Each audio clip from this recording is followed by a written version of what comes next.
Uwe i Willi. Śląska wersja bajki Paweł i Gaweł, po śląsku czyta Jochanka. Uwe i Willi w jednej stoli wili. Uwe na wierchu, a Willi na dole. Uwe spokojny, nie wadzi nikomu, a Willi wyrobią choby we stodole. To pies, to hazok, ciepą w nim ryczkami, gupią i turpią, durchczaską drzwierzami. A kiedy szczykać naczął z gaz patronów, to dymu pełno było w całkim domu.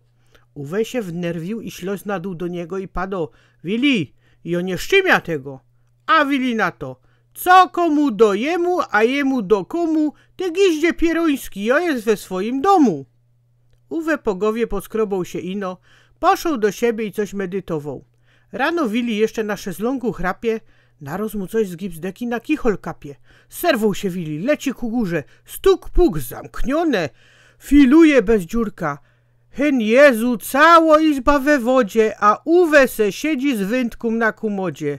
Was mach du, Uwe, Józefisza łowie, du bist idiot, mnie kapie na głowę. A Uwe mu na to: co komu do jemu, a jemu do komu, ty giździe pieroński, ja jest w swoim domu.